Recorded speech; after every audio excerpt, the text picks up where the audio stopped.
Chinto.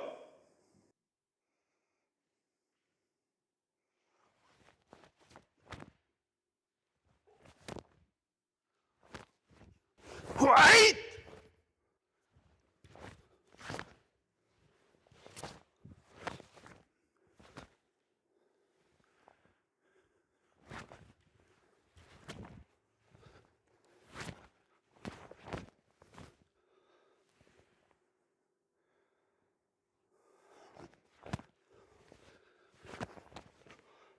Right.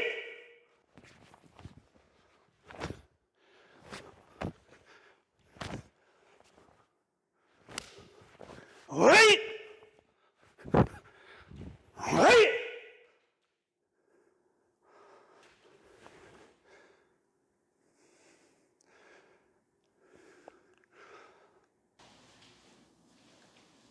Welcome to this section of the Chinto Kata, where, as per usual, we'll have a look at the history of the kata and some of the key points. History is very interesting. We get to meet a new character and welcome back an old friend. And the key points can be specific to Chinto, but they can also be applicable to all your katas. So hopefully we can find something of interest in there. The history of Chinto is really quite interesting. Like Koshanku, it seems that Chinto was an actual person. Some say Chinto was his name, others say it's a translation of warrior from the east, which may be a clue because all seem to agree he was a Chinese sailor who was washed up in Okinawa. And to make a living, he was raiding and stealing from local villages. The villagers complained and the authorities sent Matsumura. You may remember Matsumura was the legendary martial artist who learns the Koshanku kata from a Chinese official called Koshanku, and he came along to sort out Chinto.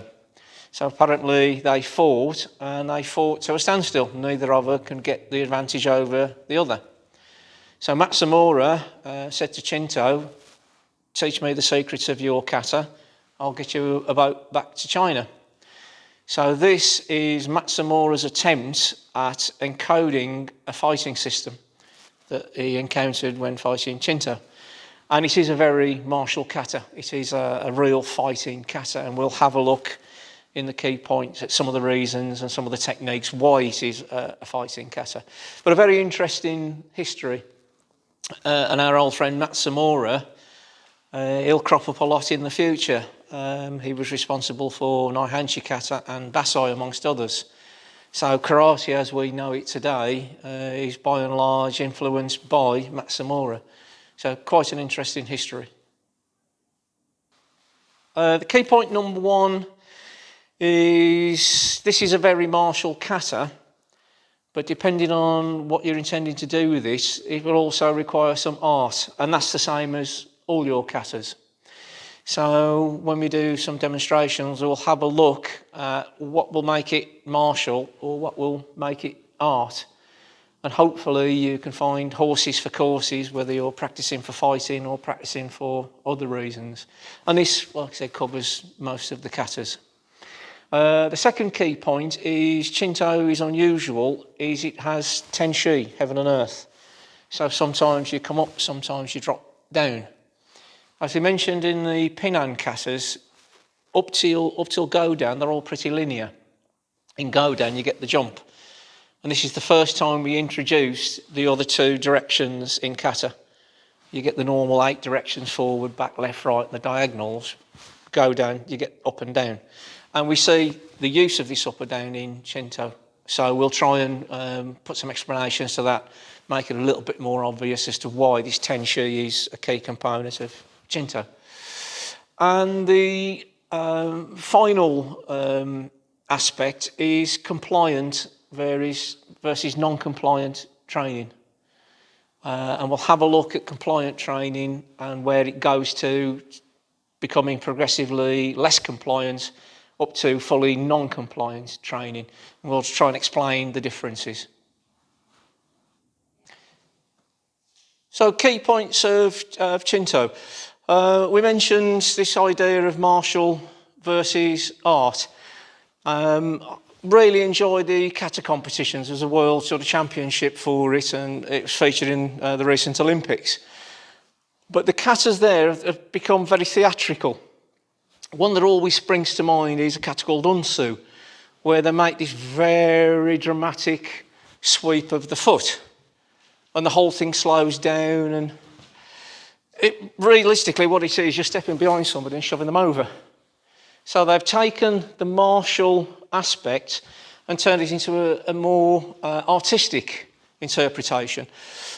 Sections when they perform koshanku, they pause in sections of the kata that are clearly multiple attacks and defences, but they pause for dramatic effect, especially on the nidangeri sections.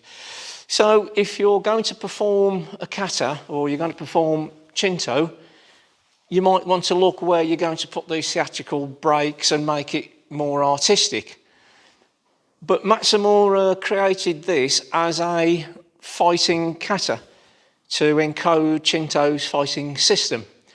So what we'll have a look at is the reason why I think it is a martial kata and a fighting system.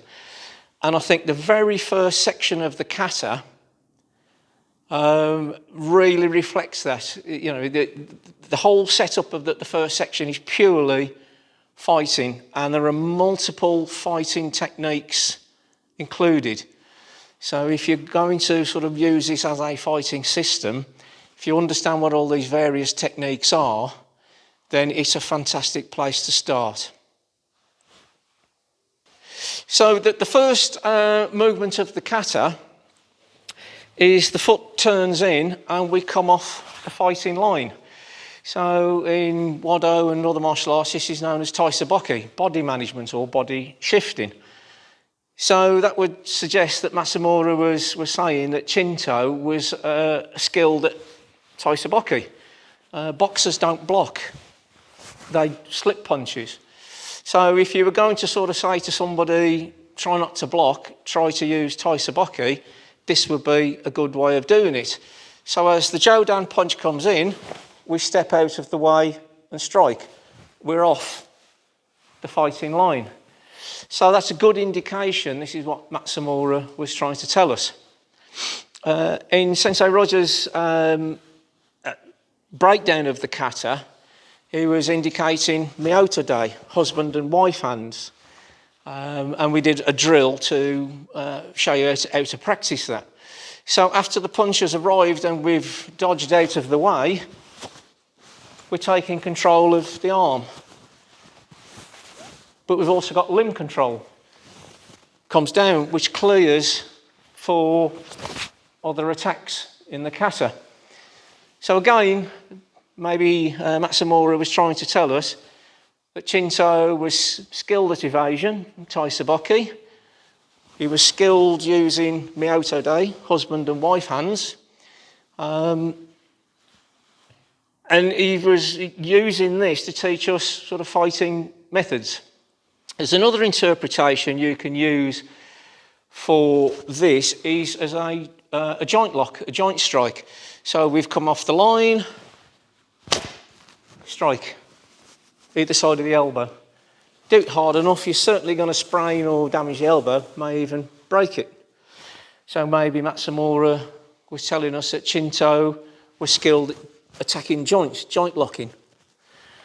So instantly, in the first few moves of the kata, we've got taisaboki, we've got Myoto Day, we've got potential joint locks. So a very martial kata. The next section of the kata is where we go forwards and turn. Now, we've mentioned in the past that going and turning in a kata can indicate one of two things. One, it's to get behind the opponent, or two, it's setting you up for a throw. In this case, because we're going anti-clockwise, we can't really get behind the opponent. So it would suggest it's a throw of some description. So there's a couple of possibilities we can have a look at. As the attack comes in, if we do what the kata tells us and we go on the dead side, then we can push in and turn and do a classic Arumanagi type throw. So that sets us up beautifully. The turn off the line, we can come back in, turn and take him down. You can pop round this side.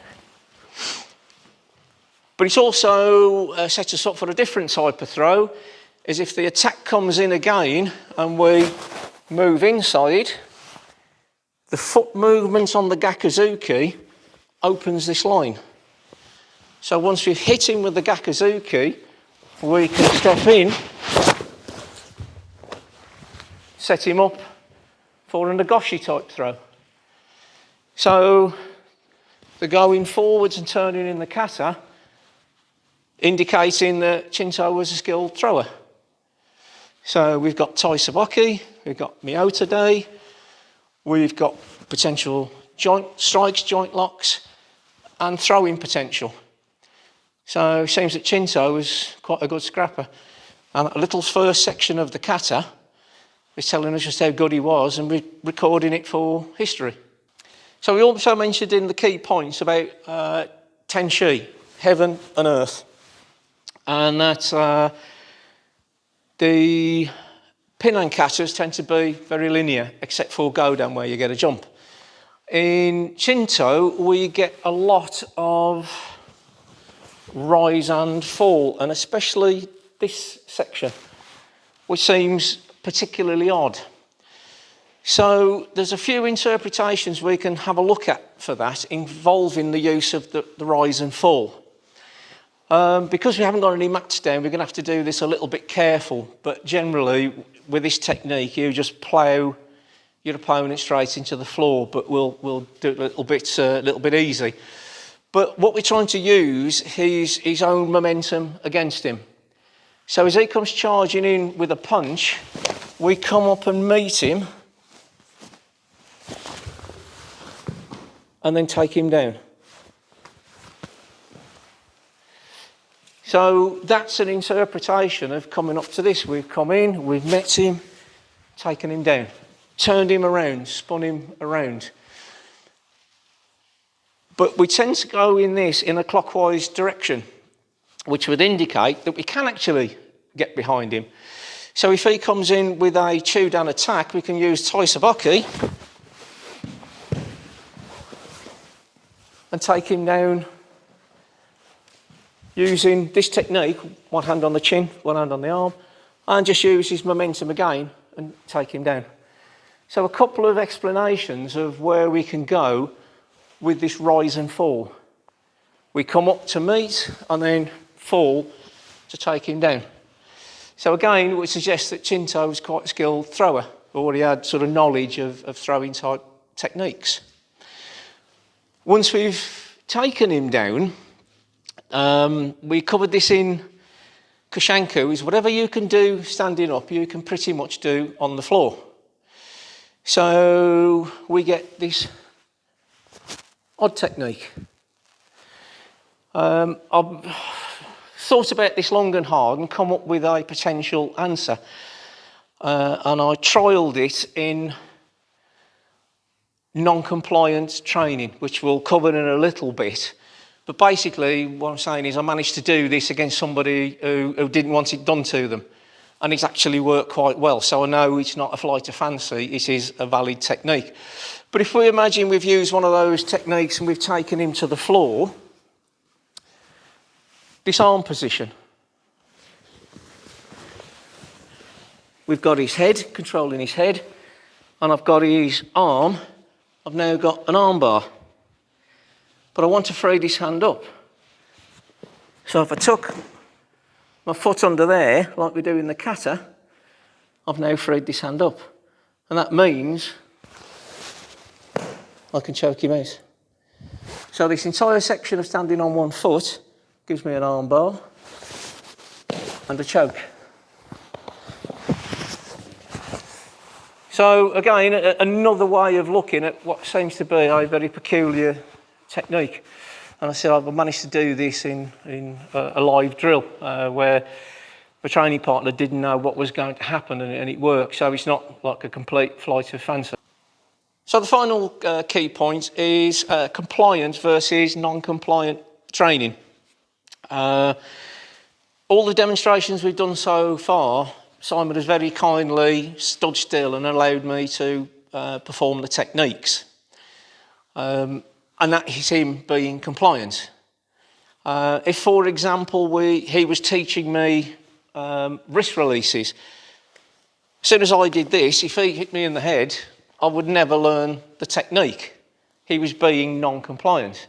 But if he allows me to practice the technique, eventually get to know what's going on and find the technique.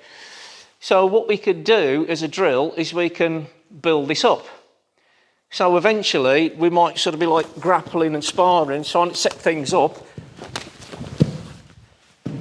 So that's semi-non-compliant. He knew eventually I was going to try and grab him, but it was a more realistic way of performing the technique. But I could never have achieved that if he kept punching me in the face when I was first trying to learn it.